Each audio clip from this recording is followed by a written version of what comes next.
అందరు పరలోకం వైపు రెండు చేతులు ఎత్తి కొద్ది నిమిషాలు ఆరాధించుకుందాం పిల్లరా. హల్లెలూయా ఓరి నమ్మండి. ఈరోజు మీలో ఉన్న సకల బలహీనతలు పారిపోయినాయి. నమ్ము. సకల వ్యాధి బాధలు, జబ్బులు, రోగాలు పారిపోయినాయి. నమ్మండి. నీ మూగతనం పారిపోయింది. నోరు తెరిచి దేవుని స్తుతించు. నీ చెవిటితనం పారిపోయింది. దేవుని స్వరాన్ని వింటున్నావు. నీ జీవితంలో నువ్వు ధన్యుడివి, ధన్యురాలివి. ఆరాధించండి. హల్లెలూయా హల్లెలూయా ఓరి thank you Jesus master. Thank you my heavenly father. Hallelujah. Thank you, Jesus. Thank you, Jesus. Thank you, Jesus. Thank you, Jesus. చేతులెత్తండి. Thank you, Jesus. Thank you, Jesus. Thank you, Jesus. Thank you, Jesus. Hallelujah. Hallelujah.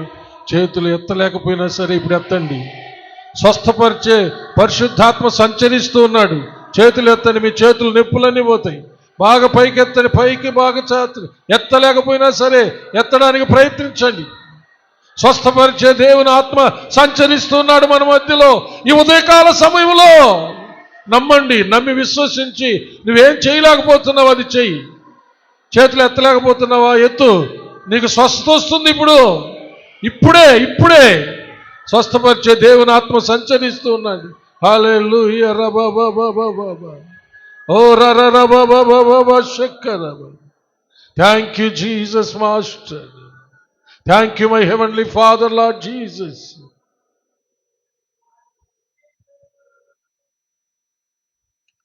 Hallelujah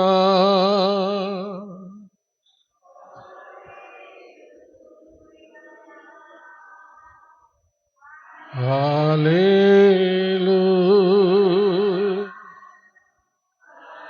Hallelujah. Thank you, Jesus. Thank you, Jesus. Thank you, Jesus. Thank you, Jesus. Thank you, Jesus Master. స్తుతిపాత్రుడా, స్తోత్రారుడా, ఆరాధ్య దైవమా, సూర్యోదయం మొదలుకొని సూర్యాస్తమయం వరకు స్తుతింపదగిన దేవా, అధిక స్తోత్రములు పొందదగిన దేవా, మీకే స్తుతి స్తుతి స్తుతి. స్తోత్రములు స్తోత్రములు స్తోత్రములు. అందరం గంభీర ధ్వనితో చప్పులు కొడుతూ తండ్రి అయిన దేవుణ్ణి, కుమారుడైన దేవుణ్ణి, పరిశుద్ధాత్మ దేవుణ్ణి ఘనంగా ఆహ్వానించుకుందాం. Father, Son of God, Holy Spirit God, స్వాగతం స్వాగతం సుస్వాగతం. అలనాడు ఇశ్రాయేలు చేయి స్తోత్రములపై ఆసీనులైన మా దేవా యెహోవా, దీనులమైన మా స్తుతి స్తోత్రములపై ఆసీనులు కమ్మని ఘనంగా ఆహ్వానించుకుంటున్నాం. Father, Son of God, Holy Spirit God, స్వాగతం స్వాగతం సుస్వాగతం. అలనాడు ఇశ్రాయేలు చేయి స్తోత్రములపై ఆసీనులైన మా దేవా యెహోవా, దీనులమైన మా స్తుతి స్తోత్రములపై ఆసీనులైనందుకు వందనములు వందనములు వందనములు. సమస్త స్తుతి, ఘనత, మహిమ, ప్రభావములు యుగ యుగములు దేవునికే చెల్లునుగాక. ఆమేన్.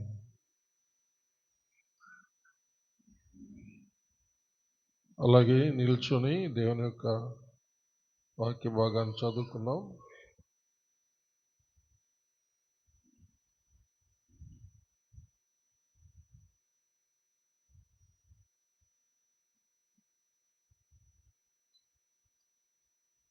లూకా సువార్త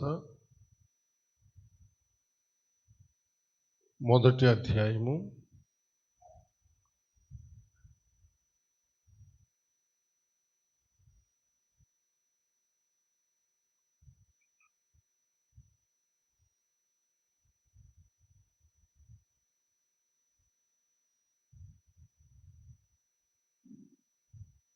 8వ కొంచెం స్లో చేయండి, ఫ్యాన్ కొంచెం స్లో చేయండి.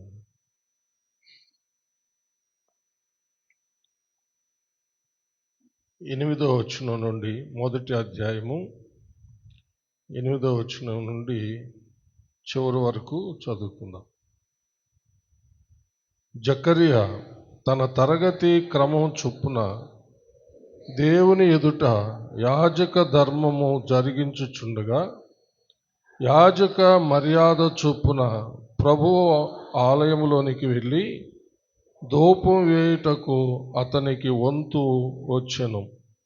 ధూప సమయమందు ప్రజల సమూహమంతయు వెలుపల ప్రార్థన చేయుచుండగా, ప్రభుదూత ధూపవేదిక కుడివైపున నిలిచి అతనికి కనబడగా, జకరియా అతన్ని చూచి తొందరపడి భయపడినవాడాయెను.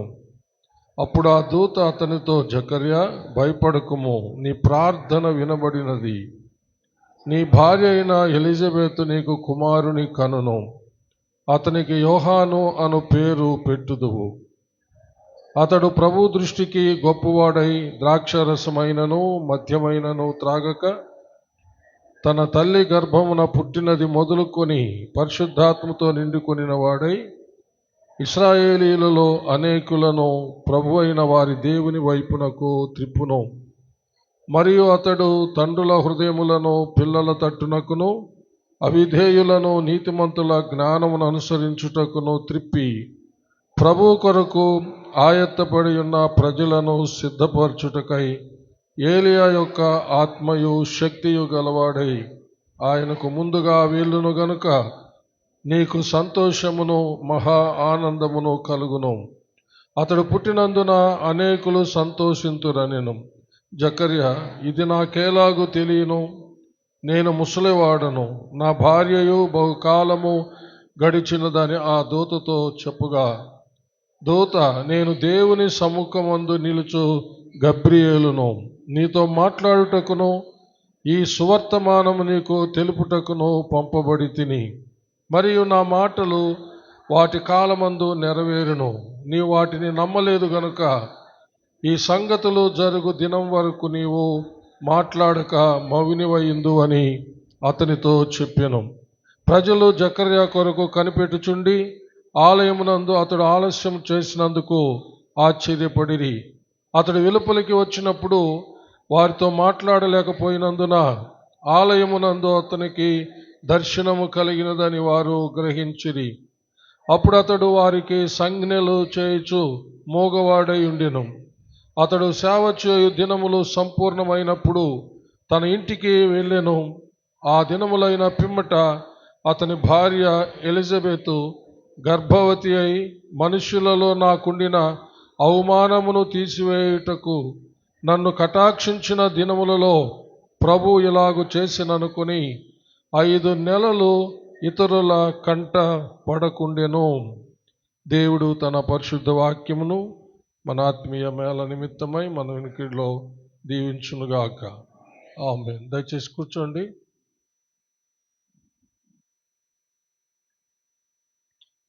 ప్రార్థన చేసుకుందాం. అందరు తలంచి కళ్ళు మూసుకున్నట్లయితే ప్రార్థన చేసుకుందాం. మహాపరిశుద్ధుడు అయిన మా ప్రియ పరలోకపు తండ్రి, దయగలిగిన మా దేవా యెహోవా, మీకు వందనములు, స్తుతులు, స్తోత్రములు చెల్లిస్తున్నాము.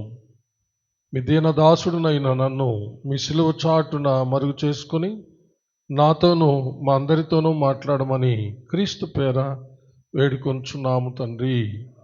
ఆమేన్. హల్లెలూయా. జకర్యా ఎలిజబెతుల కుటుంబాన్ని గురించి మరికొన్ని విషయాలు ఈరోజు మనము ధ్యానించుకుందాం. క్రీస్తు జననానికి ముందుగా బాప్తిసం ఇచ్చే యోహాను యొక్క జననాన్ని గురించి ధ్యానించాలని మనము ఈ యొక్క వాక్య భాగాన్ని తీసుకున్నాం. హల్లెలూయా. బాప్తిసం ఇచ్చే యోహాను జకరియా ఎలిజబెతులకు జన్మించినటువంటి కుమారుడు కదా. హల్లెలూయా.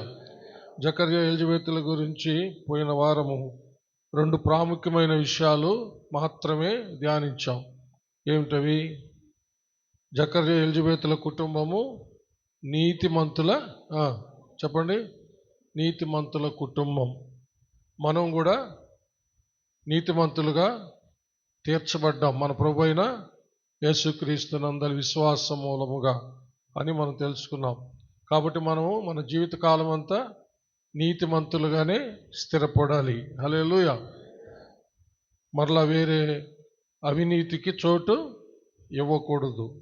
రెండవది, దేవుని ఆజ్ఞలన్నిటి విషయంలో వాళ్ళు నిందారహితంగా ఉన్నారు అని. హల్లెలూయా.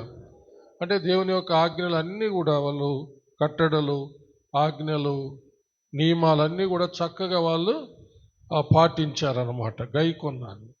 దాంట్లో ఎవరు కూడా ఏలెత్తి చూపలేనంతగా వాళ్ళు నిరపరాధులుగా ఉన్నారు. మరొకసారి ఆ భాగాన్ని చదువుతాము. 5 నుంచి 6 వచనాలు. యోదయ దేశపు రాజు అయిన హేరోదు దినములలో అబియా తరగతిలోనున్న జకర్యాను ఒక యాజకుడు ఉండెను. అతని భార్య అహరోను కుమార్తెలలో ఒకతే.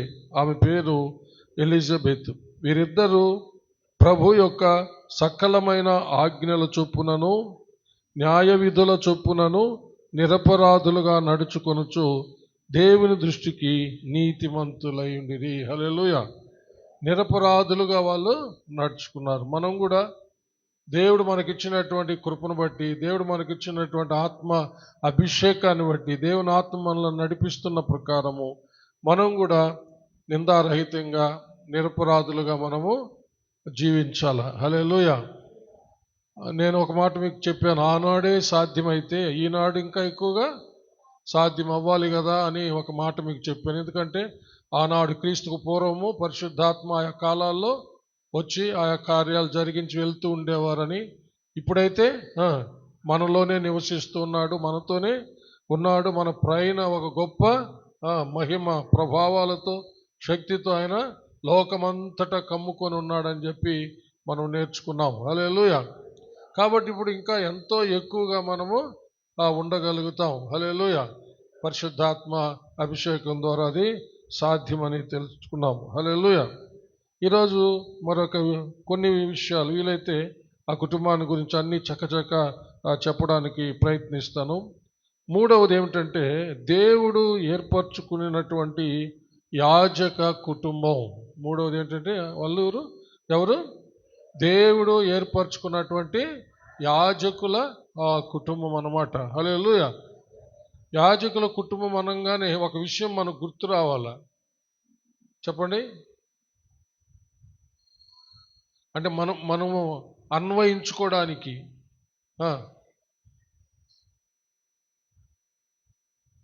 చెప్పండి. ఎవరైనా వాళ్ళ యాజకుల కుటుంబము అని చెప్పుకున్నాం కదా, అది చదివిన వెంటనే మనకు ఒక విషయం వెంటనే గుర్తు రావాలంటున్నా నేను. గట్టిగా చెప్పండి.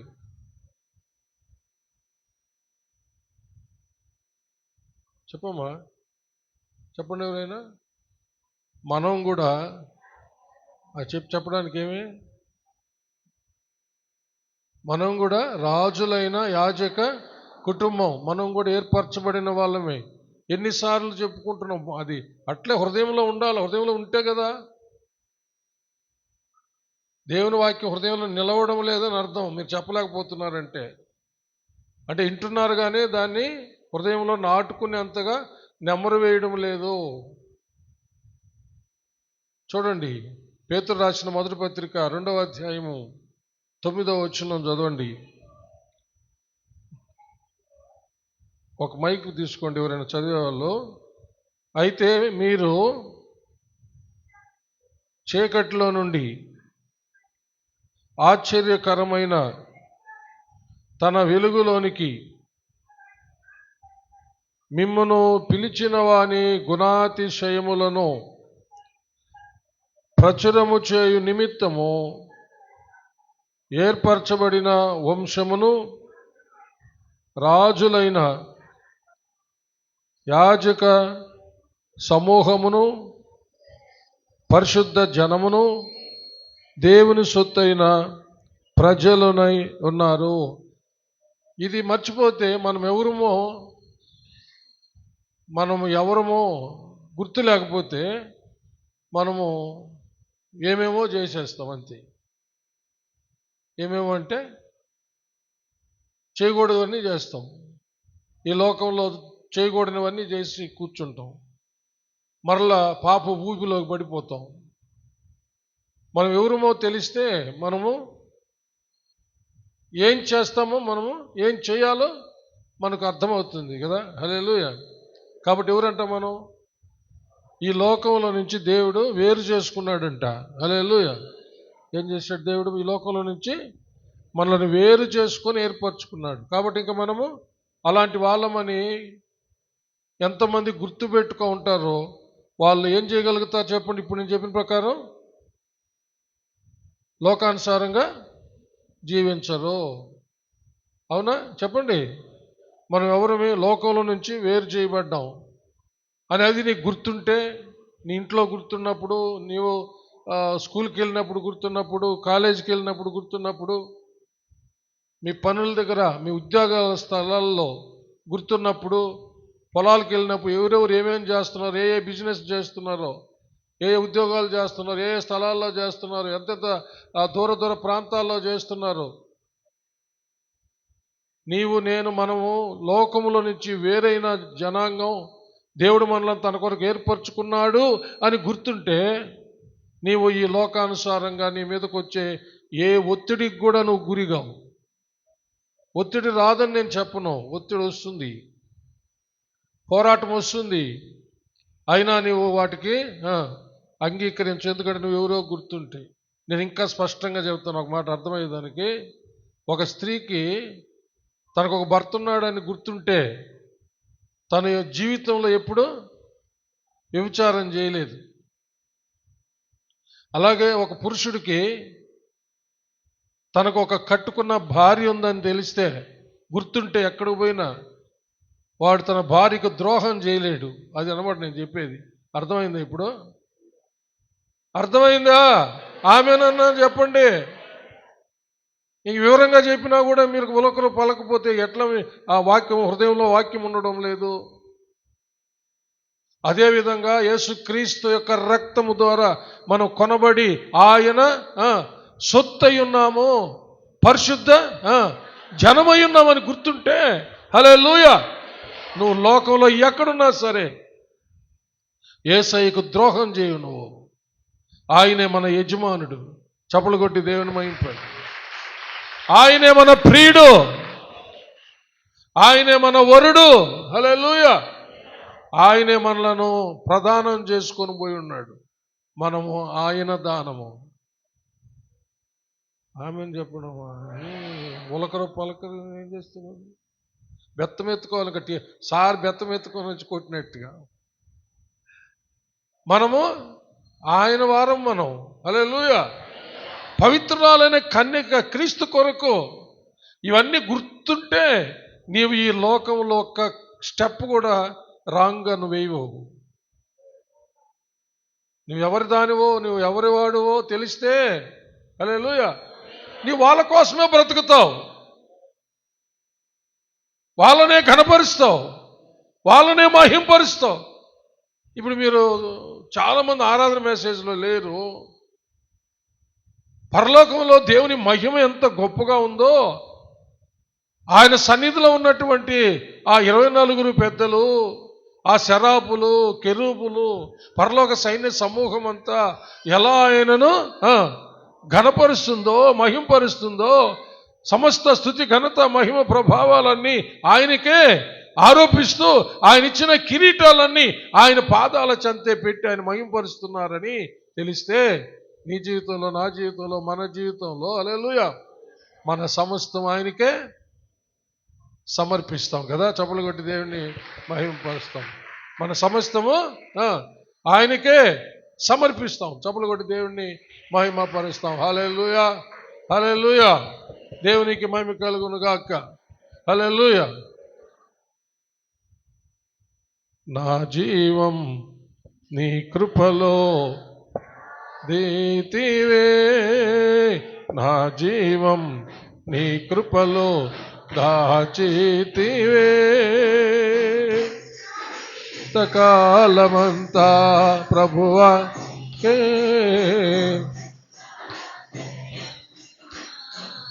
ఆశ్రయం, నా జీవం నీ కృపలో దాచితివే, నా జీవిత కాలమంతా. హల్లెలూయా. చెప్పండి, నా జీవిత కాలమంతా. చెప్పడమ్మా, నా ప్రభువుకే చెప్పండి ఒకసారి. నా జీవమంతా, నా ప్రాణమంతా నా ప్రభువుకే. దావీదురాజు అంటాడు కదా, నా ప్రాణమా, చెప్పాల గట్టిగా, నా ప్రాణమా యెహోవాను సన్నుతించు, నా అంతరంగమునున్న సమస్తమా ఆయన పరిశుద్ధ నామమును సన్నుతించుము, నా ప్రాణమా యెహోవానే సన్నుతించు.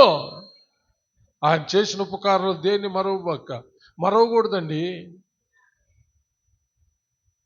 ఇంట్లో ఉన్న యేసయ్య బిడ్డవే, స్కూల్కి వెళ్ళినా యేసయ్య బిడ్డే ఆ బిడ్డ, కాలేజీకి వెళ్ళినా యేసయ్య బిడ్డలే, ఉద్యోగాలకు వెళ్ళిన యేసయ్య బిడ్డలే, ఎక్కడికైనా పో నీ పని బాటల్లో ఎక్కడైనా యేసయ్య బిడ్డలమే. యేసయ్య ఏర్పరచుకున్నాడు. మనం పరిశుద్ధ జనాంగం, దేవుని సొత్తైన ప్రజలం, ఆయన గుణాతిశయములను ప్రకటించటానికి ఏర్పరచుకున్నాడు మనల్ని. ఎక్కడికి పోయినా సరే మనలో నుంచి ఆయన యొక్క గుణాతిశయాలు రిఫ్లెక్ట్ అవ్వాలి, ప్రతిఫలించాలి. అదే గత వారం కూడా విన్నాం మనం. ఆత్మదేవుడు మనలను ఆ రూపంలోనికి మారుస్తూ ఉన్నాడని, పాపం చేసి కోల్పోయిన మహిమనిచ్చాడని, ఆ మహిమ ముసుగులేని ముఖముతో మనలో నుంచి అది ప్రతిఫలిస్తుందంట. చదువుతారా మరొకసారి? ఎక్కడికి పోయినా సరే క్రీస్తు మనలో నుంచి ప్రతిఫలించాల అంటే మనలో ఆయన్ని ఇతరులు చూడాలి,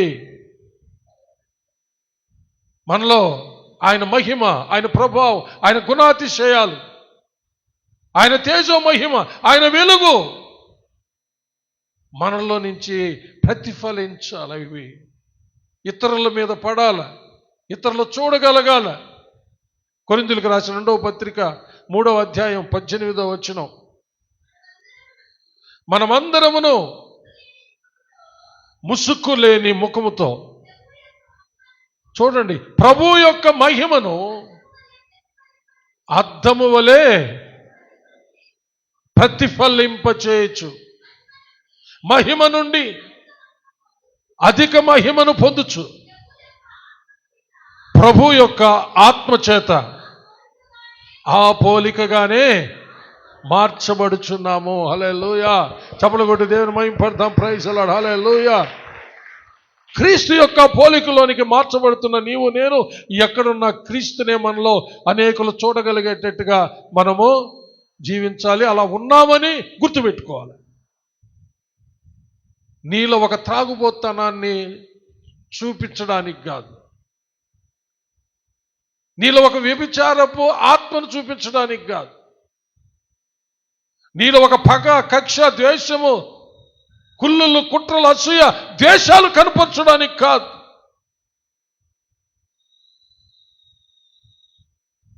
క్రీస్తు యొక్క గుణాతిశయములను మనము కనపరచాలి. హల్లెలూయా. దేవునికి మహిమ కలుగును గాక. దేవుడు రోషం కలిగిన వాడని రాయబడింది బైబిల్లో. మనం కూడా లోకంలో రోషం కలిగిన వాళ్ళగా ఉండాలి. కొంతమంది ధనంలో రోషంగా ఉంటారు, కొంతమంది ఆస్తుల్లో రోషంగా ఉంటారు, కొంతమంది భూములు, ఇల్లు, వాకిళ్లను, బంగారు, వెండి, రకరకాల సొత్తు సంపదల గురించి బహు రోషంగా బిహేవ్ చేస్తూ ఉంటారు. క్రైస్తవుని రోషం, హల్లెలూయా, క్రీస్తు వలె జీవించడమే క్రైస్తవుని రోషం. ఆమెను చెప్పరా? ఇందాకే చెప్పాను, మోగాత్మ వెళ్ళిపోయింది, నోరు తెరవండి అని. చెప్పండి ఇప్పుడు, ఏది క్రైస్తవుని రోషం ఏంటి? క్రీస్తు వలె జీవించడమే. క్రీస్తును అందరూ నీలో, నాలో, మనలో చూడడమే మన రోషం. అదే మన ఆస్తి, అదే మన ఐశ్వర్యం, అదే మన సంపద, అదే మన సర్వస్వం. బైబిల్ కూడా బలపరుస్తుంది ఆ విషయాన్ని, నేను చెప్పేది కాదు. కొలసీలకు రాసిన పత్రిక 2వ అధ్యాయం 3వ వచనం, త్వరగా. బుద్ధి జ్ఞానముల సర్వ సంపదలు ఆయన యందు గుప్తమై ఉన్నాయి. ఎక్కడున్నాయి? సర్వ సంపదలు ఎక్కడున్నాయి? క్రీస్తునందు. కాబట్టి క్రీస్తే మన సర్వస్వం, క్రీస్తే మన ఆస్తి, క్రీస్తే మన కోట, క్రీస్తే మన ఇల్లు, క్రీస్తే మన వాకిళ్ళు, క్రీస్తే మన భూములు, క్రీస్తే మన ఇండ్లు, క్రీస్తే మన వాహనాలు, క్రీస్తే మన బంగారం, క్రీస్తే మన వెండి, క్రీస్తే మన రత్నాలు, ముత్యాలు, సమస్తము సమస్తము క్రీస్తే, క్రీస్తే, క్రీస్తే, యేసు క్రీస్తే. యేసయ్యను చూపించి రోషగాడుగా నిలబడు, యేసయ్యను చూపించి రోషగత్తిగా నిలబడు. నా రోషము నా యేసయ్య అని చెప్పు, నా రోషం నా యేసయ్య అని చెప్పు. సహోదరుడా, సహోదరి, హల్లెలూయా. నీలో పనికి మాలినవన్నీ చూచి ఏం క్రైస్తవుడు నన్ను, వీడు క్రైస్తవుడా, ఈమె క్రైస్తవురాలు? నో. దేవుడు వాక్యములు రాయించాడు, దేవుడు రోషంగా, మహారోషం కలిగిన వాడంట. అందుకని యేసయ్య ఏమన్నాడు? నాలో పాపం ఉన్నదని ఎవరు స్థాపిస్తారన్నాడు. ప్రియులారా, ఒక్కడు కూడా స్థాపించగలిగరా? నో. ప్రియ సహోదరి సహోదరులారా, ప్రియ క్రైస్తవులారా, హల్లెలూయా. క్రైస్తవులంటే క్రైస్తవ మతం తీసుకున్న వాళ్ళు కాదు. క్రైస్తవులంటే క్రీస్తుని కలిగిన వారు. చెప్పండి, క్రైస్తవులంటే క్రైస్తవ మతం పుచ్చుకున్న వాళ్ళు కాదు. క్రీస్తుని కలిగిన వాడే క్రిస్టియన్. ఆ పదములో Christ in, Christian, Christ in అంటే క్రీస్తు మన లోపల ఉంటే చెప్పుకో, నేను క్రిస్టియన్ని, క్రైస్తవుణ్ణని. క్రీస్తు నీలో నుంచి ప్రతిఫలిస్తూ ఉంటే చెప్పుకో, I'm a Christian, I'm a real Christian, I'm a good Christian. చప్పలు కొట్టండి. నేను నిజమైన క్రైస్తవుణ్ణి, నేను మంచి క్రైస్తవుణ్ణి. ఎందుకో తెలుసా? నాలో క్రీస్తు ఉన్నాడు. ఏంది? నాలో. అందుకనే క్రీస్తు పశుల పాకలో పుట్టాడు. ఒకప్పుడు పాపముతో నిండినటువంటి, మలినముతో, మురికితో ఉన్న పశువుల పాకలో ఉన్న తొట్టి కంటే ఘోరమైన వ్యాధి కలిగినటువంటి మన హృదయంలో పుట్టడానికి వచ్చాడు ఈ లోకానికి యేసుక్రీస్తు. పశువులు తొట్టైనా ఒక రకంగా బెటర్. మానవ హృదయము అన్నిటికంటే మోసకరమైనది, ఘోరమైన వ్యాధి కలిగింది. అలాంటి హృదయాన్ని ప్రేమించి వచ్చాడు. హల్లెలూయా. దేవునికి మహిమ కలుగును గాక. నీ హృదయంలో క్రీస్తుని చేర్చుకున్న నాడే నీ యొక్క ధన్యత. హల్లెలూయా. ఒక్కసారి క్రీస్తు నాలో ఉన్నాడు, అదే నా ధన్యత అని చెప్పండి. నిజంగా ఉంటే చెప్పండి, క్రీస్తు నాలో ఉండడమే నా ధన్యత, క్రీస్తు ఇప్పుడు నాలో ఉన్నాడు అని చెప్పండి. చెప్పండి కదా, నిజంగా నీలో ఉన్నాడా? క్రీస్తున్నాడా? ఉన్నాడా? పరీక్ష చేసుకో, గుండె మీద చేయబెట్టుకో, హృదయం మీద చేయబెట్టుకో. ఉన్నాడా క్రీస్తుని హృదయంలో? లేక ఏదైనా పాపం ఉందా? లేక ఎవరినైనా రూపించుకో ఉన్నావా? ఏ పరపురుషుణ్ణి, ఏ పరస్త్రీని, లేకపోతే ఒక లవ్ అఫైర్లో ఒక యవనస్తుణ్ణి, యవనస్తురాల్ని రూపించుకొని ఉన్నావా? అబద్ధం చెప్తున్నావేమో, జాగ్రత్త. బైబిల్ చెప్తుంది, అబద్ధములు చెప్పేవారు నాలుక చదివారా? ఎప్పుడైనా చదివారా? బైబిల్లో కోసివేయబడుతుందంట. జాగ్రత్త, బీ కేర్ఫుల్. ఎవరిని రూపించుకోవాలి, ఎవరి పోలికలోనికి మనం మార్చబడుతూ ఉన్నాం. మహిమలో నుండి అధిక మహిమలోనికి పరిశుద్ధాత్మ దేవుడు మనలను తీసుకెళుతూ ఆదామవులు పాపం చేసి ఏ పోలిక ఏ స్వరూపాన్ని అయితే కోల్పోయారో ఆ పోలిక ఆ స్వరూపంలోనికి మార్చుచూ ఉన్నాడంట. హల్లెలూయా. It is a continue tense, అంటే ఎల్లప్పుడూ జరుగుతూ ఉండేటటువంటిది అనమాట. చప్పట్లు కొట్టి దేవుని మహిమపడతాం. జరుగుతూ ఉంది. ఈ లోకంలో బ్రతికినంత కాలం జరుగుతుంది. అయితే ఒక రోజున క్రీస్తులాగా పరిపూర్ణమైపోతాం. చప్పట్లు కొట్టి దేవుని మహిమపడతాం. Praise lord. హల్లెలూయా, హల్లెలూయా. ఎఫెసీయులకు రాసిన పత్రిక 4వ అధ్యాయము 11వ వచనాన్ని ఒకసారి చదవండి. మనమందరము విశ్వాస విషయంలోను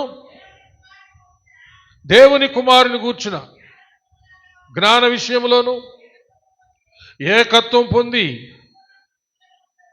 సంపూర్ణ పురుషుల మగు వరకు, చూడండి, సంపూర్ణ పురుషుల మగు వరకు అనగా క్రీస్తునకు కలిగిన సంపూర్ణతకు సమానమైన సంపూర్ణత కలవారమగు వరకు. చూసారా, నేను ఒక సంపూర్ణ పురుషుణ్ణి అని నువ్వు చెప్పుకోవాలంటే, అనగా అలాగ చెప్పుకోవాలంటే క్రీస్తుకు కలిగిన సంపూర్ణతకు సమానమైన సంపూర్ణత నీవు నేను కలిగి ఉండాలా.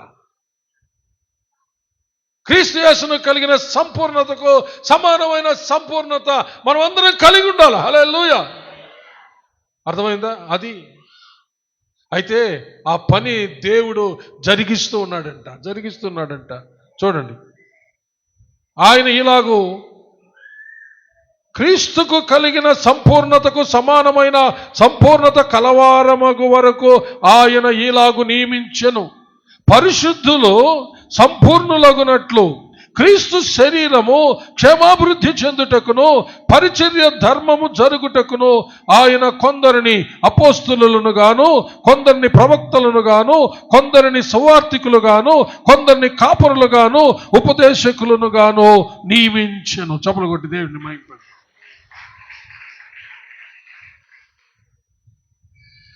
చూసారా ఏమంటున్నాడు? పరిశుద్ధులు సంపూర్ణులు అవ్వాలంట. పరిశుద్ధులు సంపూర్ణులు అయ్యేది ఏంది? మళ్ళీ పరిశుద్ధులు సంపూర్ణులు అవ్వాలంట. పిల్లలు పుట్టారు, ఎదిగి వెరీ గుడ్, మీరు అందుకోలేకపోతున్నారు, అందుకోండి. పిల్లలు పుట్టారంట, అయిపోలా, వాళ్ళు ఎదగాల, సంపూర్ణులు అవ్వాలా. హల్లెలూయా. యేసుక్రీస్తులోనికి బాప్తిసం పొంది దేవునిలో పుట్టాం. హల్లెలూయా. పరిశుద్ధులుగా పుట్టాం. హల్లెలూయా. మన పాపమంతా కడగబడిపోయింది, పరిశుద్ధపరచబడ్డాం. మన ప్రభువైన యేసుక్రీస్తు శిలువలో కార్చిన రక్తము ద్వారా కడగబడ్డాం, పరిశుద్ధులమైపోయినాం. ప్రాణాత్మ దేహములు పరిశుద్ధమయ్యాయి. మన మనస్సాక్షి ఎంతో ఎక్కువగా శుద్ధీకరించబడింది యేసుక్రీస్తు యొక్క రక్తము ద్వారా. హల్లెలూయా, హల్లెలూయా. అంటే పాపులము పరిశుద్ధులుగా పుట్టాం. హల్లెలూయా. పాపులము క్రీస్తు యేసునందు పరిశుద్ధులుగా పుట్టాం. అలాగ పరిశుద్ధులుగా పుట్టిన నీవు నేను మనము ఆ పరిశుద్ధతలో సంపూర్ణులు అవ్వాలంట. అర్థమైందా? హల్లెలూయా. అందుకని క్రీస్తు యేసు ఎదిగినట్టు ఎదగాలంట మనం. హల్లెలూయా. చప్పలు కొట్టి దేవుని మహిమపడదాం. చూడండి, 14-15 వచనాలు చదువుతాం.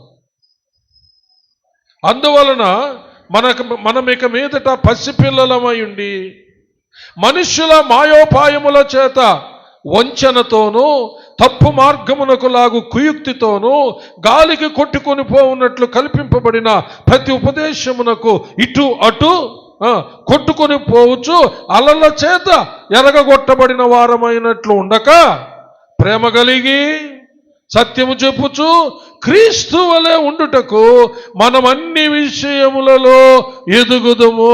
చప్పలు కొట్టి దేవుని మహిమ. హల్లెలూయా. క్రీస్తు వలె ఉండుటకు ఎదుగుతూ ఉన్నామంట. హల్లెలూయా. అంటే ఒకరోజు ఏమవుతాము? క్రీస్తు వలె అయిపోతాం. బాగా అర్థం చేసుకోండి.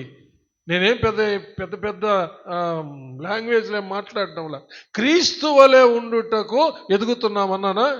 ఒక రోజుకి ఏమైపోతాను అన్నాను అనుకో, ఏం చెప్పాలా దాంట్లో నుంచే అని చెప్పదా? అని చెప్పాలి కదా. మీరు బాగా గమనిస్తూ ఉంటే అలాగ మీరు చెప్పగలుగుతారు. క్రీస్తు వలె ఉండుటకు మనం అన్ని విషయాల్లో ఎదుగుతున్నాము. ఒక రోజుకి ఏమవుతాము? క్రీస్తు వలె. అది దేవుడు మనలో ఇంతసేపు కూర్చోబెట్టి ఎందుకయ్యా ఇదంతా ఊరికాడ 10 నిమిషాలు గుడికి పోయేస్తామంటే నరకానికి పోతాడు. ఎడబోతాడు? మరి ఈరోజు ఆదివారం అటు పోయేస్తాం పరా 10 నిమిషాలు పాస్ట్ అడుగుతా ఉంటే ఊరికి ఫోన్ చేస్తామంటే వాడు పరలోకానికి పోడు. ఎడబోతాడా? చెప్పండి అయ్యా, చెప్పండి. నరకానికి పోతాడు. స్త్రీలైనప్పుడు ఎవరైనా అంతే. అలా కాదు. క్రీస్తు వలె మనలను రూపాంతరపరుచుకోవాలి పదరా. హల్లెలూయా. క్రీస్తు వలె సంపూర్ణం అవడానికి ఎదగాలి పదరా. హల్లెలూయా. మనకు దేవుడిచ్చినటువంటి అవకాశం ఆదివారము అలాగనే శుక్రవారం ఇంకా కూటాలు జరిగేటప్పుడు మనం క్రీస్తు వలె సంపూర్ణం అవడానికి కొన్ని ఆరాధన సమయాలు ఇచ్చాడు రా దేవుడు. పోగొట్టుకుంటే క్రీస్తు వలె మనము ఉండము. ఎన్నో మచ్చలు, ముడతలు, డాగులు ఏర్పడతాయిరా. రేపు యేసయ్య దగ్గరికి వెళ్ళాలంటే కుదరదు. హల్లెలూయా. అందుకని మచ్చ, ముడత, డాగు, కలంకము అట్టిది మరి ఏది కూడా లేకుండా దేవుడే మనలను సంపూర్ణులుగా చేస్తున్నాడంట. మహాపరిశుద్ధతలోనికి తీసుకెళ్తున్నాడంట. అదే ఎఫెసీయులకు రాసిన పత్రిక 5వ అధ్యాయంలోకి రండి. 22 నుంచి 24 నుంచి చదువుతాం. సంఘము తీసారా? తీయండి, చూడండి. సంఘము క్రీస్తునకు లోబడినట్టుగా భార్యలు కూడా ప్రతి విషయంలోనూ తమ పురుషులకు లోబడవలెను. పురుషులారా, మీరును మీ భార్యలను ప్రేమించుడి. అటువలే క్రీస్తు కూడా, జాగ్రత్తగా గమనించండి దయచేసి ప్లీజ్, అటువలే క్రీస్తు కూడా సంఘమును ప్రేమించి అది కలంకమైనను ముడత అయినను అట్టిది మరి ఏదైనను లేక పరిశుద్ధమైనది గాను నిర్దోషమైనది గాను మహిమగల సంఘము గాను ఆయన తన ఎదుట దానిని నిలవబెట్టుకొనవలెనని వాక్యముతో ఉదక స్నానము చేత దానిని పవిత్రపరచి పరిశుద్ధపరచుటకై దాని కొరకు తన్ను తాను అప్పగించుకొనెను. హల్లెలూయా. ఏం జరుగుతుందో ఆదివారం మీరు పోతే చర్చిలో పవిత్రపరచబడుతున్నాం. చెప్పండి, ఏందండి? నేను ఏమిచ్చారు మీరు? అలా గుడికి పోయి వచ్చారే, ఏమన్నా ఇచ్చారా? బలవంత పెట్టారా? మతం పుచ్చుకోమని ఏమన్నా చీరలు తీసి ఇచ్చారా? డబ్బులు ఇచ్చారా? లేకపోతే ఇంకేదన్నా ప్రమాణం చేశారా? మత మార్పిడి ఏమైనా చేస్తున్నారా? బలవంతంగా మీరు యేసుని నమ్ముతున్నారా? ఇలాంటి భయంకరమైన పరిస్థితులు లోకంలో బయలుదేరాయి. సంఘానికి ఎందుకు రావాలి, ఎందుకు వస్తున్నామో తెలుసుకోండి. ఏం జరుగుతుంది? పవిత్రపరచబడుతున్నాం. హల్లెలూయా. చప్పలు కొట్టి దేవుని మహిమపడతాం. క్రీస్తు వలె ఎదుగుతున్నాం. హల్లెలూయా. ఒక చెట్టుకు నీళ్లు పోసినట్టుగా ఆ చెట్టు ఎదగడానికి నీళ్లు కావాలి. నీళ్ళు లేకపోతే చస్తుంది, అది ఎదగలేదు. నీవు నేను క్రీస్తు సంఘం అనేటటువంటి ద్రాక్ష తోటలో, హల్లెలూయా, మనం ద్రాక్ష వలులమై ఉన్నాం. చప్పలు కొట్టి దేవుని మహిమపడతాం. నీళ్లు పోయాలా అది ఎదగాలంటే. అలాగే ఆ చెట్టు శుభ్రం అవ్వాలంటే కూడా నీళ్లు కొట్టాలా. చప్పలు కొట్టి దేవుని మహిమ. ఎదగాలన్నా నీళ్లు కావాలి, శుభ్రం చేయాలన్నా. చెప్పండి, అట్టా ఇటు చూస్తారు. నాకు కనబడతా అందరూ ఎవరెవరు ఇట్టింటారు, ఇటు చూస్తున్నారు, అటు చూస్తున్నారు, బాగా తెలిసిపోతూ ఉంటుంది. నేను ఇంకా పేర్లు పెడితే ప్రసంగం మానేసి కూర్చొని మిమ్మల్ని అందరినీ ఇటు చూడరా, అటు చూడరా, అటు చూడండి, అటు చూడండి అని చెప్పుకుంటూ కూర్చోవాలి. దేవుడు అందరు కనబడేటట్టు మనకు మందిరాన్ని కట్టించాడు, మీకు తెలుసా? హల్లెలూయా. చప్పలు కొట్టి దేవుని మహిమపడతాం. ప్రైజ్ అలా. ఎందుకయ్యా మీరు గుడికి పోయేస్తున్నారంటే క్రీస్తులాగా ఎదగడానికి. మేము చెట్లమి, మొక్కలమి, మేము ఎదగాల. వాక్యం అనే నీళ్లు కావాలా? హల్లెలూయా. ఆత్మ అనే జీవజలం కావాలా? ఉజ్జీవంగా మేము జీవించటానికి, రోషం కలిగి అగ్నిలాగా మేము జీవించడానికి, లోక పాపము అంటకుండా జీవించడానికి మాకు పరిశుద్ధాత్మ జలములు కావాలా? హల్లెలూయా. పరిశుద్ధాత్మ అగ్ని కావాలా? దానికి పోతున్నాం మేము. హల్లెలూయా. కూడి పెడతారనో డబ్బులు ఇస్తారనో కాదు. ఏది పారా చూస్తున్నారా? చూస్తురా, పిలుచుకురావాలా. వస్తే వాడు కూడా మండిపోతాడంతే. హల్లెలూయా. వాడు కూడా రక్షించబడిపోతాడంతే. చప్పలు కొట్టి దేవుని మహిమపడతాం. యేసయ్య అన్నాడు, ఎక్కడుంటున్నారు ప్రభువా, మేము కూడా వస్తామంటే, ఏం చేస్తున్నప్పుడు వచ్చి చూడండి అన్నాడు. చప్పలు కొట్టి దేవుని మహిమపడు. యేసయ్యను చూపించాలా, యేసయ్య దగ్గరికి తీసుకొని రావాలా. ఎప్పుడు తీసుకొస్తావు? నీవు ఆయన వలె ఉన్నప్పుడు, నీవు ఆయన్ని కనపరిచినప్పుడు, నీవు ఆయనలో ఎదుగుతున్నప్పుడు, పరిశుద్ధతలో నీవు కట్టబడుతున్నప్పుడు, ప్రైజ్ లార్డ్, పవిత్రపరచబడుతున్నప్పుడు. నిజంగా ఈ విషయాలన్నీ తెలిస్తే మీరు సంఘానికి, చర్చికి ఆలస్యంగా రారు. ఏదో క్రైస్తవులం కదా, ఆదివారం గుడికి పోవాలి అనే ఉద్దేశం ఉండేవాళ్ళు మాత్రమే ఎప్పుడంటే అప్పుడు వస్తుంటారు అంతే. అలాంటి వాళ్ళు పరలోకానికి పోతారని గ్యారంటీ ఎవరివ్వరు. దేవుని యొక్క సన్నిధిలో క్రీస్తు రక్తము చేత కడగబడాలి, దేవుని వాక్యం చేత కడగబడాలి. హల్లెలూయా. దేవుని సన్నిధిలో ఎదగాలి. హల్లెలూయా. క్రీస్తు వలె ఉండుటకు ఎదగాలి. హల్లెలూయా. పరిశుద్ధులు సంపూర్ణులు అవ్వాలి, క్రీస్తు వలె సంపూర్ణులు కావాలి. హల్లెలూయా. దానికోసం అంట దేవుడు ప్రవక్తలను పెట్టాడంట, నీ కోసం, నా కోసం, మన కోసం. అపోస్తులను పెట్టాడంట, ప్రవక్తలను పెట్టాడంట, సువార్థికులను పెట్టాడంట, కాపర్లను పెట్టాడంట, ఉపదేశకులను పెట్టాడంట. చూడండి 4వ అధ్యాయంలో మరలా మాటకు రండి.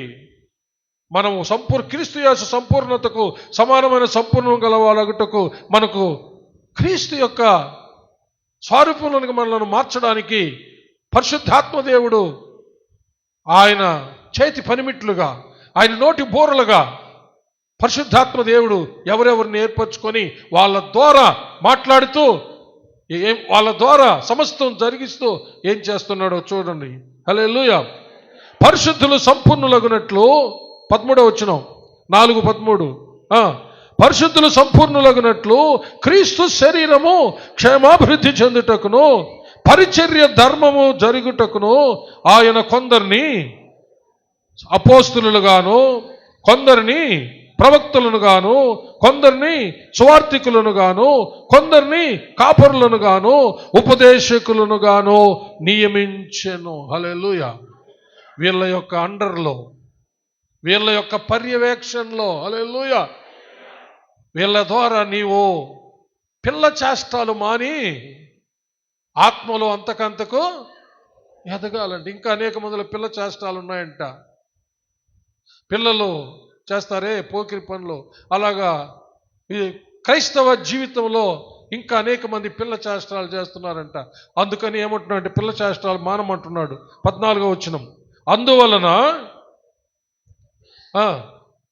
ఒకసారి అనండి, అందువలన. పైన ఉన్న వాళ్ళు కూడా చూస్తున్నారా? బైబిల్ చూడండి, తీశారు అసలు. ఎంతమంది చేతుల్లో బైబిల్ ఉన్నాయి? Please rise your hand with your Bibles. చూడండి, పైన ఉన్న వాళ్ళ కింద అందరూ చూడండి. హల్లెలూయా. అందువలన మనం ఇక మీదట పసిపిల్లలమై ఉండి తప్పు మార్గమునకు లాగు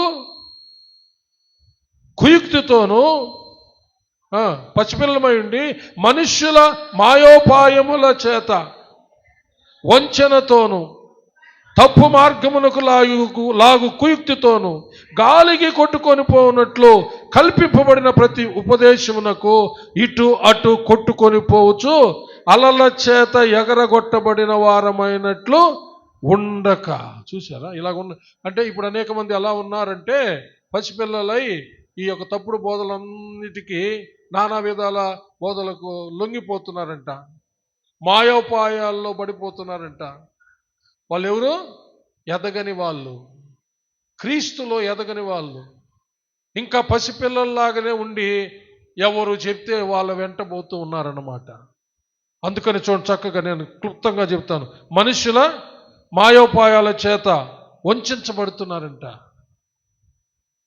తప్పు మార్గమునకు కుయుక్తితో లాగుతున్నారంట. తప్పు మార్గానికి కుయుక్తితో లాగుతున్నారంట. గాలికి కొట్టుకొని పోవునట్లు కల్పింపబడిన ప్రతి ఉపదేశమునకు ఇటు అటు కొట్టుకొని పోతున్నారంట.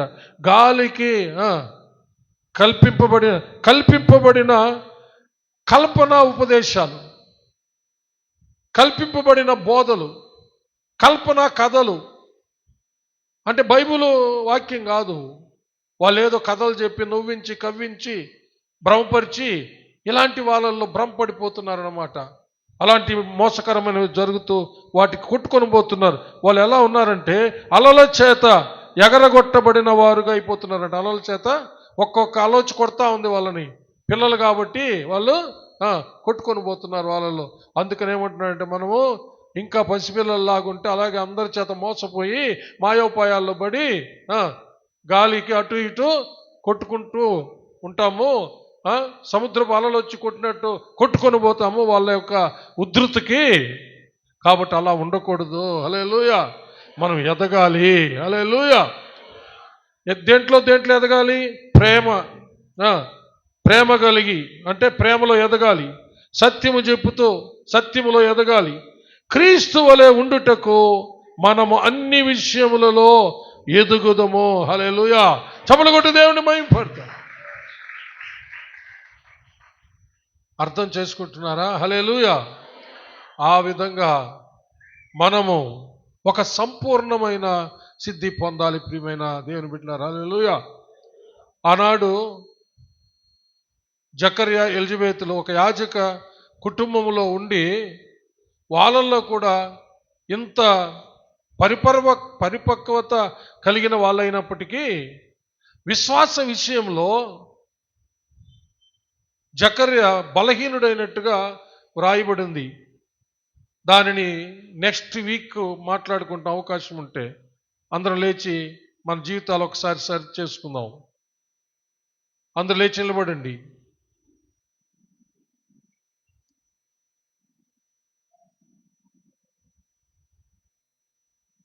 జకర్యా ఎలిజబెతులు ఏ విధంగా యాజకుల కుటుంబంగా వాళ్ళు ఏర్పరచుకున్నాడో, దేవుడు వాళ్ళని ప్రతిష్ఠించాడో. హల్లెలూయా. అలాగా నిన్ను నన్ను మనలందరినీ కూడా దేవుడు రాజులైన యాజక సమూహంగా పరిశుద్ధ జనంగా దేవుని సొత్తైన ప్రజలుగా ఏర్పరచుకున్నాడు, చేశాడు, స్థిరపరిచాడు. హల్లెలూయా.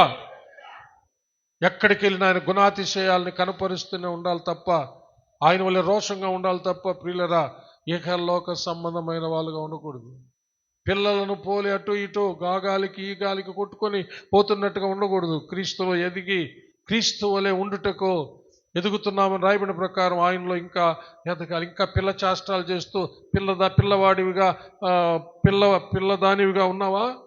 ఆత్మీయంగా ఒకవేళ నీకు నాకు మనకు వయసును బట్టి ఆయా డిఫరెంట్ ఏజెస్ ఉండొచ్చు, రకరకాల వయసులు ఉండొచ్చు. కానీ ఆత్మలో నువ్వు ఎలాగున్నావో ఒకసారి ఆలోచించుకో. ఒక 77 ముసలివాడు కూడా గాలికి అటు ఇటు కొట్టుకునేటటువంటి రెల్లు వలె ఉండగలడు దేవుడు లేకపోతే. 70 సంవత్సరాలు ఉన్నాడు, అతను చాలా అనుభవం ఉంటుందిరా అని నువ్వు నేను అతని ఏజ్ని బట్టి వయసుని బట్టి అనుకోవచ్చు. క్రీస్తు లేకపోతే, క్రీస్తు వలె ఎదకపోతే అతను గాలికి అటు ఇటు కొట్టుకునేవాడే. దేవుని దగ్గరికి రాలేడు, పరలోకానికి చేరలేడు. సరే, ఇంత చెప్తున్నా నేను కూడా క్రీస్తు వలె ఎదగకపోతే నాకైతే అంతే. వింటున్నా మీరైనా అంతే, ఎవరైనా అంతే. కాబట్టి క్రీస్తు యేసునకు కలిగిన సంపూర్ణతకు సమానమైన సంపూర్ణత, క్రీస్తు వలె ఉండుటకు ఎదుగుతున్నాం. ఆ విధంగా దేవుని సన్నిధిలో మనకు దేవుడి అవకాశం ఇచ్చాడు. హల్లెలూయా.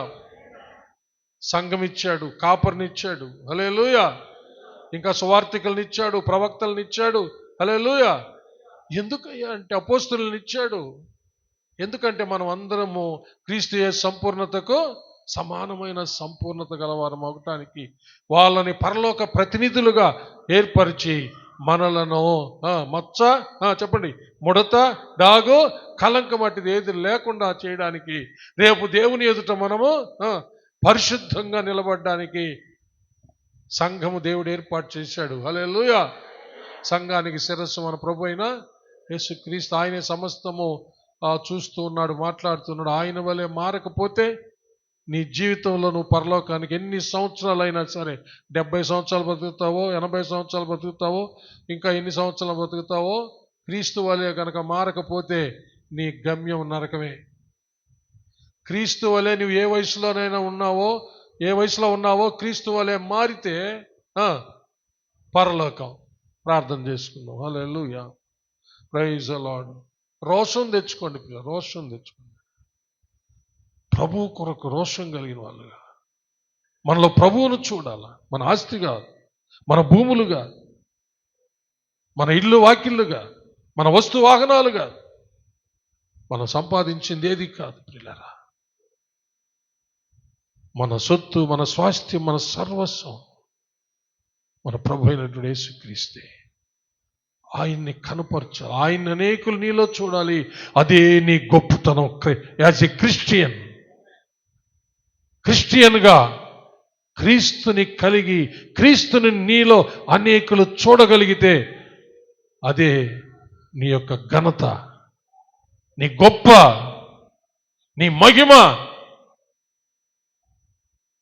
దిగులు పడబాకండి, నాకు అవి లేవు ఇవి లేవని. క్రీస్తుని కలిగి ఉన్నావా, నువ్వు సమస్తం కలిగిన దానివే, కలిగిన వాడివే.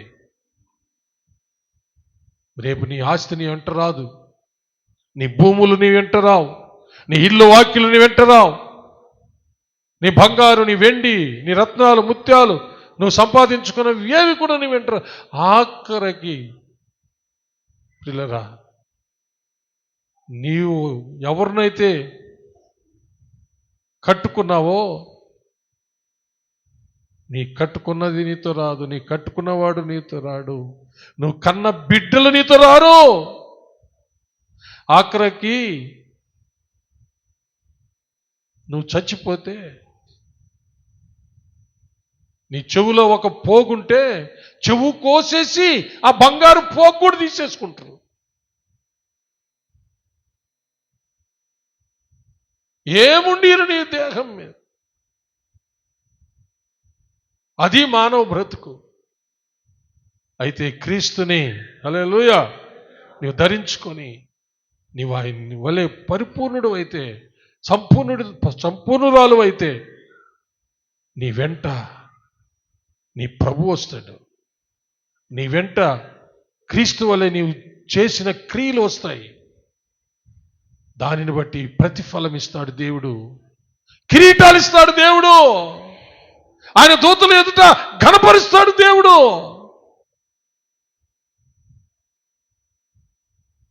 మన గమ్యం పరలోకం. నువ్వు పోయేటప్పుడు ఏది రాదు, ఎవరు రారు. ఆలోచించు. నీకోసం ప్రాణత్యాగం చేసి, నీకోసం తన అమూల్య రక్తాన్ని కార్చి నిన్ను రక్షించిన, నిన్ను పరిశుద్ధపరిచిన, పరిశుద్ధ జనాంగంగా తన రక్తంతో నిన్ను కొనుక్కొని ఆయన సొత్తుగా చేసుకున్నటువంటి ఆయన కోసం రోషంగా బ్రతుకు. రేపు ఆయనతో కూడా నువ్వు ఉండబోతున్నావు. హల్లెలూయా. ప్రార్థించుకుందాం పిల్లరా. మహాపరిశుద్ధుడు అయిన మా ప్రియ పరలోకపు తండ్రి, దయగలిగిన మా దేవా యెహోవా, మీకు వందనములు, స్తుతులు, స్తోత్రములు చెల్లిస్తున్నాము. జకర్యా, ఎలిజబెతులను యాజక కుటుంబంగా ఏర్పరచుకున్న మా తండ్రి, ఎన్నిక లేనటువంటి మమ్మల్ని మీ ప్రియకుమారుడు, మా ప్రియరక్షకుడు యేసుక్రీస్తునందు మమ్మల్ని రాజులైన యాజక సమూహంగా చేసుకున్నావు నాయన. ఈ లోకం నుంచి ఏర్పరచుకున్నావు, పరిశుద్ధ జనాంగంగా చేశావు, మీ సొత్తైన ప్రజలుగా చేశావు ప్రభు. మా పట్ల ఎంతో దృష్టి కలిగి, కనికరం కలిగి, దేవా మీ ప్రియకుమారుడు, మా ప్రియరక్షకుడు క్రీస్తు యేసు సంపూర్ణతకు సమానమైన సంపూర్ణతలోనికి మమ్మల్ని రూపిస్తూ ఉన్నందుకు స్తోత్రములు. మీ ప్రియకుమారుడు, మా ప్రియరక్షకుడు యేసయ్య వలె ఉండుటకు అన్ని విషయాల్లో మమ్మల్ని ఎదిగింపజేస్తున్నందుకై, అందుకోసం ఒక సంఘాన్ని ఇచ్చి, సంఘములో ప్రభువా అపోస్తులని, ప్రవక్తల్ని, స్వార్థికుల్ని, కాపరులని, బోధకుల్ని ఇచ్చి మమ్మల్ని మచ్చ, ముడత, డాగు, కలంకం అటుది మరి ఏది కూడా లేకుండా మీ ఎదుట పరిశుద్ధంగా నిలబెట్టుకోవాలని మీ ఆత్మ ద్వారా మమ్మల్ని రూపాంతరపరుస్తున్నందుకు వేలాది కృతజ్ఞతలు చెల్లిస్తున్నాం. దేవా, మేమెవరమో తెలుసుకొని ఇంట ఉన్నా, బయట ఉన్నా, ఎక్కడ ఉన్నా మా స్థితిని కోల్పోకుండా మేమెవరమై ఉన్నామో గ్రహించి క్రీస్తు యొక్క రాయబారులమై ఉన్నామని, క్రీస్తు యొక్క సొత్తు అయ్యున్నామని, పరిశుద్ధ జనాంగమై ఉన్నామని, రాజులని యాజక సమూహమై ఉన్నామని, రోషం కలిగిన దేవుని కుమారులము కుమార్తెలమై ఉన్నామని ఎక్కడున్నా సరే మీ వలె ఉండుటకు, మీ వలె ఉండే విషయంలో రోషం కలిగి మిమ్మల్ని కనపరుస్తూ, ఇదిగో నాలో నివసిస్తున్న నా ప్రభువే, నాలో కనబడుతున్న నా ప్రభువే నా ఆస్తి, నా సర్వస్వం అని చెప్తూ మేము ముందుకు సాగడానికి కృప దయచేయండి ప్రభువా. అది లేదు ఇది లేదని కృంగిపోకుండా ప్రభువా సమస్తమును మాకు ధారపోసిన మా ప్రభువా మా కోసం పరలోకమును వీడి లోకానికి వచ్చి మా కోసం సిలువలో బలియాగమైన తండ్రి, మా ప్రభువా తండ్రి, మీ కుమారుని మాకిచ్చా, మీ కుమారునితో పాటు సమస్తం ఇస్తావని గుర్తెరిగి దిగులు పడకుండా, కుంగిపోకుండా ముందుకు సాగిపోవడానికి కృప దయచేయమని, అపవిత్రమైనటువంటి లోకంలో ఈ అపవిత్రతకు చోటు లేకుండా పరిశుద్ధంగా రోషంగా జీవించడానికి కృప దయచేయమని, అనేకులను మీ వైపు ఆకర్షించుకోవడానికి కృప దయచేయమని క్రీస్తు పేర అతి వినయంగా బతిమాలి వేడుకొంచున్నాము పరమ తండ్రి, ఆమేన్. నా ప్రాణమా యెహోవాను సన్నుతించుము, నా అంతరంగముననున్న సమస్తమా ఆయన పరిశుద్ధ నామమును సన్నుతించుము. నా ప్రాణమా యెహోవాను సన్నుతించుము, ఆయన చేసిన ఉపకారములలో దేనిని మరువకుము. ఆమేన్. హల్లెలూయా. ఒక్క నిమిషం అలాగా నిలబడుకోండి. గత వారంలో దేవుడు